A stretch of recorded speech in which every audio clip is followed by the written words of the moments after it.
Good evening all the students. Class 12 এর third সেমিস্টারে তোমাদের একটি কবিতা রয়েছে ইউলিসিস নামে। আলফ্রেড লর্ড টেনিসনের লেখা এই কবিতাটির লাইন বাই লাইন ব্যাখ্যা এবং কবিতাটির ইনার মিনিং নিয়ে আজকের এই ভিডিওতে আলোচনা করব। তোমরা ক্লাস 12 যারা পড়ছো শেষ অবধি ভিডিওটা দেখবে। এখানে অনেক রেফারেন্স রয়েছে, অনেক ব্যাকগ্রাউন্ড রয়েছে এবং অনেক ইনার মিনিং রয়েছে। কবিতাটি যেহেতু গ্রিক মাইথোলজি নিয়ে লেখা, তো এখানে অনেক ডিফিকাল্ট কিছু পয়েন্ট রয়েছে, তোমরা ভালো করে বুঝবে। তো চলো আমরা ভিডিওটা শুরু করছি। দেখো, কবিতার নাম হচ্ছে ইউলিসিস। ওকে, ইউলিসিস কার লেখা? আলফ্রেড লর্ড টেনিসনের লেখা ইউলিসিস। এবার আমরা পোয়েটের সম্পর্কে একটু জানবো কি বলা আছে। তিনি জন্মগ্রহণ করেছিলেন 1809 টু 1992, এত খ্রিস্টাব্দে জন্মগ্রহণ করেন এবং এত খ্রিস্টাব্দে তিনি মারা যান। তিনি কে ছিলেন? তিনি ছিলেন পোয়েট লরিয়েট। অর্থাৎ পোয়েট লরিয়েট এমন একটা পজিশন যেখানে ব্রিটেনের রাজা বা রানীর অধীনে কবিদের সেই পজিশনে রাখা হয়। কবিদের কাজ কি? রাজকীয় যে কোনো ব্যাপারে হোক, ওয়েডিং, তারপরে সেরেমোনিয়াল কোনো ইভেন্ট, যে কোনো ক্ষেত্রে তারা বিভিন্ন রকমের কবিতা লিখবেন। তো সেই দিক থেকে আলফ্রেড লর্ড টেনিসন একজন পোয়েট লরিয়েট ছিলেন।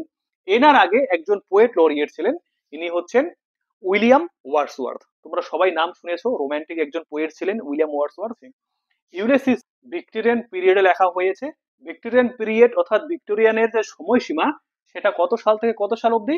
1837 থেকে 1901 খ্রিস্টাব্দ অবধি সময়টা হচ্ছে ভিক্টোরিয়ান পিরিয়ড। অর্থাৎ এই সময়ে কুইন ভিক্টোরিয়া তিনি ইংল্যান্ডের শাসন কার্য পরিচালনা করতেন, সেজন্য সেই সময়টাকে বলা হয় ভিক্টোরিয়ান পিরিয়ড। এবার আমরা ইউলিসিস কবিতার ব্যাকগ্রাউন্ড জানবো।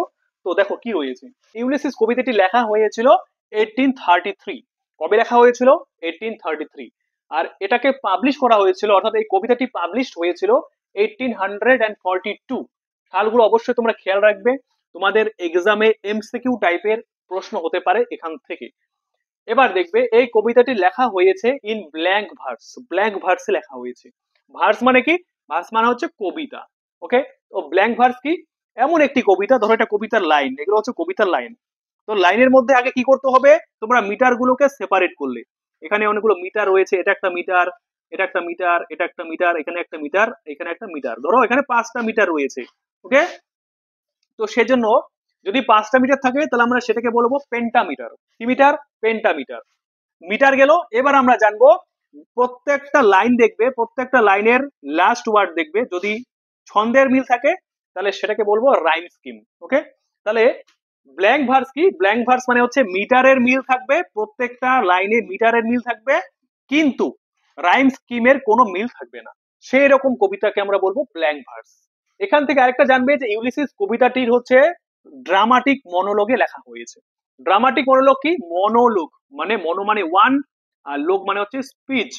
তাহলে একজনই কথা বলবে, বাকি যতজন থাকবে তারা হচ্ছে সাইলেন্ট লিসেনার, অর্থাৎ নীরব দর্শক। ওকে, বা নীরব শ্রোতা, ওরা জাস্ট শুনবে আর একজনই শুধুমাত্র কথা বলবেন, সেরকম কবিতাকে আমরা বলবো ড্রামাটিক মনোলগ। হয়েছে? এবার জানবে ইউলিসিস এনার আরেকটা নাম আছে, যেটা ল্যাটিন ভাষায় আমরা কি বলবো? ওডিসিয়াস। ইউলিসিস সম্পর্কে জানতে গেলে তোমাকে জানতে হবে গ্রিক মাইথোলজি। গ্রিক মাইথোলজি তোমাদের জানতে হবে। গ্রিক মাইথোলজিতে আমরা গ্রিস দেশের নাম শুনেছি সবাই। গ্রিস, গ্রিস দেশের মধ্যে ছোট ছোট কতগুলো রাজ্য আছে, রাজ্যগুলোর নাম মনে রাখবে। প্রথমে আমরা যাব স্পার্টা, স্পার্টা, তারপরে যাব এথেন্স, তারপর যাব ইথাকা। হয়েছে? ইথাকা। এবার এই ওডিসিয়াস অর্থাৎ ইউলিসিস, ইনি ছিলেন এই ইথাকার রাজা। হয়েছে? তারপরে স্পার্টা, এথেন্স, স্পার্টার রাজা ছিলেন মেনেলস। মনে রাখবে, মেনেলস। হয়েছে? আরেকটা রাজা আছে অ্যাগামেমনন। রাজাগুলোর নাম মনে রাখবে, অ্যাগামেমনন। হয়েছে? এরা হচ্ছে সবাই গ্রিস থেকে বিলং করে। আরেকটা জায়গার নাম জানবে, সেটা হচ্ছে ট্রয়, TROY, ট্রয়, যেটা কোথায় আছে? টার্কিতে রয়েছে। টার্কি অর্থাৎ তুরস্ক, তুর্কি। হয়েছে? এবার ট্রয়ের রাজা ছিলেন প্রিয়াম। প্রিয়ামের দুজন ছেলে, একজন হচ্ছে হেক্টর, আরেকজন হচ্ছে প্যারিস। হয়েছে? এখানে একটা বিষয় জানতে হবে, সেটি হচ্ছে হোমারের লেখা দুটো এপিক, দুটো মহাকাব্য। কি কি? ইলিয়াড, আরেকটা হচ্ছে ওডিসি। তাহলে এখানে আমরা ওডিসির কাহিনীটা পড়বো। ওডিসির কাহিনীর মধ্যে আমরা একটা যুদ্ধের নাম পাবো, সেটা হচ্ছে ট্রোজান ওয়ার। ট্রোজান ওয়ার হয়েছে। এই ট্রোজান ওয়ার, এই ঘটনার জন্য বা এই যুদ্ধটার জন্য ইউলিসিস বা ওডিসিয়াসের ভূমিকা অনেক বেশি রয়েছে। তিনি একজন রাজা ছিলেন, তিনি এই যুদ্ধে অংশগ্রহণ করেছিলেন। কোন যুদ্ধে? Trojan war. তিনি, এবার ট্রোজান ওয়ার কার কার মধ্যে হয়েছিল জানবে? গ্রিস আর ট্রয়ের মধ্যে। ওকে, অর্থাৎ গ্রিকদের মধ্যে আর ট্রোজানদের মধ্যে ট্রোজান ওয়ার হয়েছিল। এবার দেখবে ট্রোজান ওয়ার হওয়ার পেছনে কি কি কাহিনী ছিল। আমরা গ্রিস থেকে রাজা যে পেলাম, গ্রিস থেকে কে কে রাজা ছিল? মেনেলস, এগামেমনন আর ইউলিসিস। আর অন্যদিকে রয়েছে ট্রয়। ট্রয়ের থেকে রয়েছে হেক্টর আর প্রিয়াম। তো দুটো দেশের মধ্যে যখন যুদ্ধ হয়েছিল সেটাকে বলবো ট্রোজান ওয়ার। এবার মেনেলসের স্ত্রী হচ্ছে হেলেন। হেলেন হচ্ছে বিশ্ব সুন্দরী। তাকে চুরি করে নিয়ে গেছিল কে? প্যারিস। প্যারিসকে ট্রয়ের রাজকুমার যখনই চুরি করে নিয়ে যায়, তখন প্যারিসকে জানানো হয় যে তোমরা হেলেনকে ফিরিয়ে দাও, কিন্তু প্যারিস রাজি না হওয়ায় দুটো দেশের মধ্যে যুদ্ধ হয়। তো এটাই হচ্ছে ট্রোজান ওয়ার। এই ট্রোজান ওয়ার হয়েছিল 10 বছর ধরে, মনে রাখবে 10 বছর ধরে এই ট্রোজান ওয়ার হয়েছিল। কিন্তু আলটিমেটলি কি হয়? গ্রিস অর্থাৎ গ্রিকরা এই যুদ্ধে জয়লাভ করে। যদিও জয়লাভ করতে কত বছর লেগেছিল বললাম? 10 বছর। তাহলে 10 বছর লাগার কারণ কি? দেখো, 10 বছর লাগার কারণ হচ্ছে ট্রয় যে রাজ্যটা আছে এটা অনেক বড় বড় প্রাচীর অর্থাৎ ওয়াল দিয়ে ঘেরা ছিল। ওকে, ওয়াল দিয়ে ঘেরা ছিল। তো সেজন্য এরা সহজে এদেরকে টপকাতে বা এদেরকে আক্রমণ করে হারাতে পারেনি। তো 10টা বছর লেগেছিল গ্রিসদের জিততে। ওকে, তো আমরা এটা বুঝে নিলাম। এবার ইউলিসিস যখন এই ট্রোজান ওয়ার শেষ করে নিজের রাজ্যে ফিরে যাবে, কোথায়? ইথাকা। মনে রাখবে ইউলিসিস ইথাকা থেকে বিলং করে। তো ইথাকা যখন ফিরে যাবে, ফিরে আসার পর ওনার যে জীবন অর্থাৎ বাড়িতে বসে মনোটোনি অর্থাৎ একঘেয়ে জীবন ওনার আর ভালো লাগে না। কারণ তিনি সব সময় অ্যাডভেঞ্চার করতে ভালোবাসেন। কি করতে ভালোবাসেন? অ্যাডভেঞ্চার। অ্যাডভেঞ্চার করেছেন, অনেক দেশ তিনি এক্সপ্লোর করেছেন, ঘুরে বেরিয়েছেন, অভিযান চালিয়েছেন। সেজন্য তিনি এই ট্রয় যুদ্ধের পর বা ট্রোজান ওয়ারের পর ইথাকায় ফেরার পরে উনি নিজেদের প্রজা, তারপর নিজের ওয়াইফ, নিজের ছেলে, এদের সঙ্গে মানিয়ে নিতে পারছেন না। তিনি পারছেন না যে তিনি কিভাবে রাজকার্য চালাবেন, কিভাবে সবকিছু সামলাবেন, প্রজাদের কিভাবে হ্যান্ডেল করবেন। তো ওনার দ্বারা এগুলো হচ্ছে না। তো তিনি কি করছেন? তিনি আবার সেই অভিযানে বা অ্যাডভেঞ্চারে তিনি আবার বেরোতে চাচ্ছেন। ওকে, তো সেই কাহিনী নিয়েই আজকের এই কবিতাটিতে বলা রয়েছে। তো এবার আমরা ইউলিসিস কবিতাটির লাইন বাই লাইন ব্যাখ্যা পড়ব। পাশাপাশি প্রত্যেকটা সেন্টেন্সে যেগুলো একটু ডিফিকাল্ট ওয়ার্ড আছে, যেগুলোর ইনার মিনিং রয়েছে, সেগুলো নিয়ে তো আলোচনা করবই। তো তোমরা দেখতে থাকো। তো এখান থেকে অনেক কিছু শেখার আছে, অনেক রেফারেন্স রয়েছে। তো চলো শুরু করছি। It little profits that an idle king by this still hearth among this barren crags. এখানে ইউলিসিস যখন ইথাকাতে ফিরে এলেন, ফিরে আসার পরে তিনি যখন স্ত্রী সন্তানদের সাথে রয়েছেন নিজের ইথাকাতে, ইথাকাতে থাকার পরে ওনার মনে হয়েছে যে একজন রাজা হয়ে শুধুমাত্র অর্থহীন ভাবে, কোনো উদ্দেশ্যহীন ভাবে জীবনযাপন করাটা একটি মূর্খের ব্যাপার। তিনি বলেছেন যে এই স্তব্ধ আগুনের চুল্লির পাশে, তারপরে এই অনুর্বর পাহাড়ের পাশে সময় নষ্ট করাটা একটা অর্থহীন ব্যাপার। Matched with an aged king, তিনি বলেছেন যে আমার বয়স্কা স্ত্রীর সাথে ম্যাচড হয়ে গিয়েছে। I mete and dole unequal laws unto a savage race. তিনি এখানে বলেছেন যে আমি সেই বর্বর জাতি বা বর্বর প্রজাদের ওপর আমি বিভিন্ন রকমের অসম আইন প্রয়োগ করি, আইন কাজে লাগাই। কারণ তারা হচ্ছে ইউলিসিসের কাছে বর্বর জাতি। কারণ তারা সবসময় কি করে, দেখো পরের লাইনে বলা আছে, that hold and sleep and feed and not know me. যারা শুধুমাত্র জমায়েত হয় এবং ঘুমোয়, খাবার দাবার করে, কিন্তু আমাকে চেনে না, অর্থাৎ ইউলিসিসকে চেনে না। যেহেতু ইউলিসিস একজন অ্যাডভেঞ্চারাস কিং ছিলেন, অ্যাডভেঞ্চার করতে ভালোবাসেন, অজানাকে জানার ওনার মধ্যে অনেক খিদে ছিল, তারপরে অচেনাকে চেনার খিদে ছিল, তাই তো? তো সেরকম লোক কখনো কি বাড়িতে শুধুমাত্র স্ত্রী সন্তানদের সাথে রাজ্য পরিচালনা করতে পারে? তো পারে না। তো তেমনটাই তিনি এখানে বলেছেন যে এই লোকগুলো আমাকেই চেনে না, আমি এত বড় যোদ্ধা, এত বড় রাজা, সারা পৃথিবী আমি ভ্রমণ করেছি, তো এই লোকগুলো আমার সম্পর্কে জানে না। সেজন্য ইউলিসিসের কাছে সেই প্রজারা সেভেস বলে মনে হয়েছে। I can not rest from travel. তার পরের লাইনে তিনি বলেছেন যে আমি ভ্রমণ থেকে বিশ্রাম নিতে পারবো না। I will drink life to the lees. খুব সুন্দর একটি লাইন, যে আমি জীবনের প্রত্যেকটা মুহূর্তকে উপভোগ করব। তিনি বলেছেন যে তিনি যখন মারাও যাবেন, মারা যাওয়ার পরেও তিনি জীবনকে উপলব্ধি করবেন। পরে বলা রয়েছে কেন তিনি এই কথাটা বলেছেন। All times I have enjoyed greatly, have suffered greatly, both with those that loved me and alone on shore, and when through scudding drifts the rainy Hyades vexed the dim sea. এবার এই লাইনগুলো দেখবে কি বলেছে, বলছে সব সময় আমি দারুণ ভাবে জীবনটাকে উপভোগ করেছি, আমি অনেক কষ্ট ভোগ করেছি, আমি সেই সব লোকেদের সাথে ছিলাম এবং সেই সব নাবিকদের সাথেও ছিলাম, একাও সমুদ্র যাত্রা করেছি, ভ্রমণ করেছি। কখন তিনি সমুদ্রে যাত্রা করেছিলেন? যখন বৃষ্টির হাইডিস অর্থাৎ বৃষ্টির বিভিন্ন রকমের নক্ষত্র যারা বৃষ্টি নিয়ে আসতো, এখানে বিভিন্ন রকমের পরীর কথা বলা হয়েছে, সেই পরীগুলো কি করতো? বৃষ্টি নিয়ে আসতো। তো ওরা কি করেছিল, সে ইউলিসিস যখন ভ্রমণে বেরিয়েছিলেন সেই সময়টাতে পরীগুলো সমুদ্রকে উত্তাল করে দিয়েছিল, সমুদ্র গর্জন, প্রচন্ড ঢেউ সমুদ্রে এনেছিল। সেই সময়টাতেও সেই বিপদকে কাটিয়ে ইউলিসিস যাত্রা করেছিলেন। তো এখানে ইউলিসিস সেই প্রসঙ্গটাই তুলে ধরেছেন যে আমি এত অ্যাডভেঞ্চার করেছি, এই বর্বর জাতি এখন আমাকে চেনে না। I am become a name, বলছে আমি একটা নাম হয়েছি, অর্থাৎ তিনি ফেমাস হয়েছেন। For always roaming with a hungry heart, আমি সব সময় ক্ষুধার্ত হৃদয় নিয়ে ঘুরে বেরিয়েছি। অর্থাৎ ক্ষুধার্ত হৃদয় মানে কি? জানার ইচ্ছে, তাই তো? তার মানে অজানাকে জানবে, অচেনাকে চিনবে, পুরো দেশ সারা বিশ্ব ভ্রমণ করবে। তো এরকম একটা ইচ্ছে নিয়ে, এরকম একটা আগ্রহ নিয়ে তিনি এই কথাগুলো বলেছেন। Much have I seen and known, বলেছে আমি অনেক দেখেছি, অনেক জেনেছি। cities of men and mariners, climates, councils, governments, myself not least। তিনি বলেছেন যে বিভিন্ন মানুষের নগর, ব্যবহার, জলবায়ু, সভা, সরকার, এবং আমি নিজেও কম নই।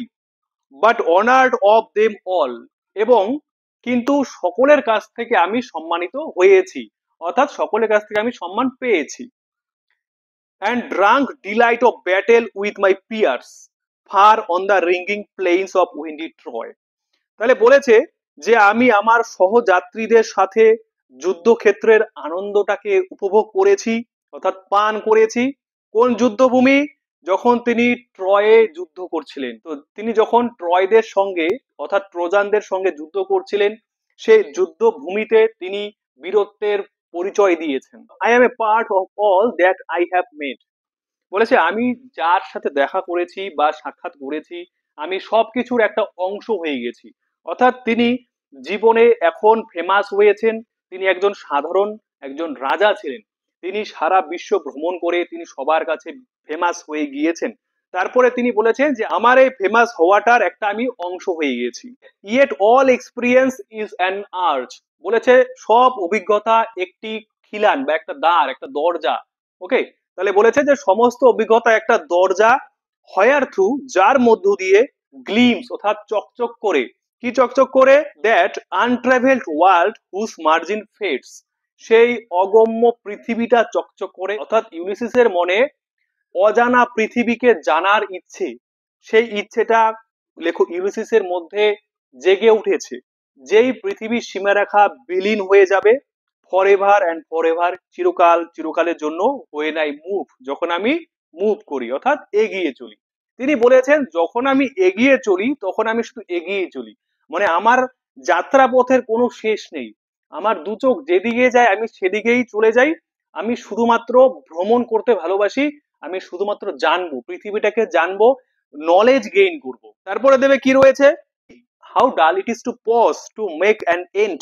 এখানে একটা সুন্দর লাইন বলেছে, বলেছে থেমে যাওয়াটা কতটা বোকামি বা কতটা নিস্তেজ ব্যাপার, এবং শেষ হওয়াটা কতটা নিস্তেজ ব্যাপার, বা শেষ করাটাও নিস্তেজ ব্যাপার। To rust unburnished, not to shine in use. তিনি বলেছেন যে যেমন তিনি নিজেকে একটা ওয়েপনের সাথে তুলনা করেছেন, তিনি নিজেকে সোর্ডের সঙ্গে তুলনা করেছেন। একটা তরোয়ার যখন ব্যবহার করা হয় না তখন সেটিতে মরিচা পড়ে যায়, তাই তিনি নিজেকে তরোয়ার সঙ্গে তুলনা করেছেন, তিনি বলেছেন যে জীবনটা থমকে গেলেই চলবে না, জীবনে এখনো অনেক পথ চলা বাকি রয়েছে। Not to shine in use, যদি সেটাতে মরিচা পড়ে যায় তাহলে সেটা ব্যবহারের জন্য আর চকচক করবে না। As though breath were life, মনে হয়েছে যেন শ্বাস প্রশ্বাস নেওয়াটাই জীবন। Life piled on life were all too little, পৃথিবীটাকে অনুসন্ধান করার বা পৃথিবীটাকে জানার ইচ্ছে কখনোই কম হবে না। And of one to me little remains, তিনি বলেছেন যে আমার জীবনের বেশিরভাগ সময় চলে গেছে, তো জীবনের সামান্যটুকু অবশিষ্ট রয়েছে। But every hour is saved, বলেছে প্রত্যেকটা মুহূর্ত প্রত্যেকটা সময়কে রেখে দেওয়া হয়েছে, বাঁচিয়ে রাখা হয়েছে। তারপর দেখবে কি রয়েছে, ফ্রম দ্যাট এটার্নাল সাইলেন্স, কোথা থেকে বাঁচিয়ে রাখা হয়েছে প্রত্যেকটা সময়? এটার্নাল সাইলেন্স, চিরন্তন নীরবতা থেকে। অর্থাৎ তিনি চিরন্তন নীরবতা বলতে তিনি এখানে মৃত্যুকে বুঝিয়েছেন। অর্থাৎ মৃত্যু হওয়ার আগ অব্দি তার জীবনের যতটুকু সময় বাকি রয়েছে সেই সময়টা তিনি উপভোগ করতে চান, জীবনটা অ্যাডভেঞ্চার করার মাধ্যমে কাটাতে চান।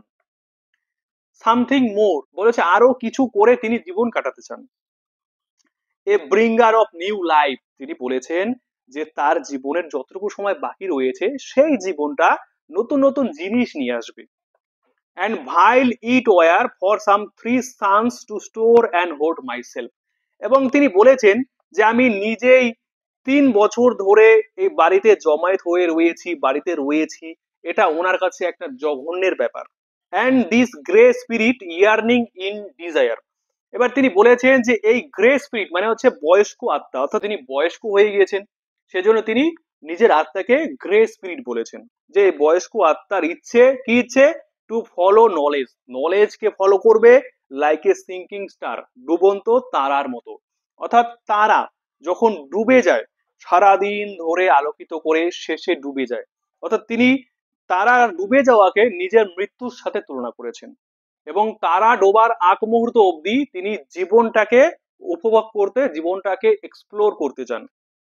Beyond the utmost bound of human thought, তিনি বলেছেন যে মানুষের চিন্তার চরম সীমা পেরিয়ে তিনি জীবনটাকে উপভোগ করতে চান। মানুষ যেখানে ভাবতে পারবে না যে জীবনটা কোথায় চলে যাচ্ছে, সেই রকম সীমারেখা পার করে তিনি চলে যেতে চান। তিনি নলেজ ফলো করতে চান, যে নলেজ আছে ওখানে, অনেক জ্ঞান আছে, অনেক কিছু জানার আছে, সেখানে গিয়ে আমি জ্ঞান অর্জন করি। ইউলিসিসের ইচ্ছা কি ছিল? বৃদ্ধ বয়সে এসেও তিনি তার এক্সপ্লোর বা অনুসন্ধান বা অভিযান চালিয়ে যেতে চান। জীবনে তিনি থমকে থাকতে চান না, জীবনটাকে তিনি আরো উপভোগ করতে চান যতদিন অবধি তিনি না মারা যাচ্ছেন। আজকের ভিডিওতে আমরা একটা স্ট্যান্ডার শেষ করলাম। তো কেমন লাগলো তোমাদের ভিডিওটি অবশ্যই কমেন্ট করে জানাবে। যদি কোথাও সমস্যা হয়ে থাকে কমেন্ট করে জানাবে কোথায় সমস্যা হচ্ছে। তো দেখা হচ্ছে ফাইনাল পার্টে। তো তোমরা ভিডিওটি ভালো করে দেখো, ভালো করে বোঝো, একবার ছাড়া দুবার দেখো। তো ফাইনাল পার্ট নিয়ে শীঘ্রই চলে আসছি। তো thank you so much for watching the video.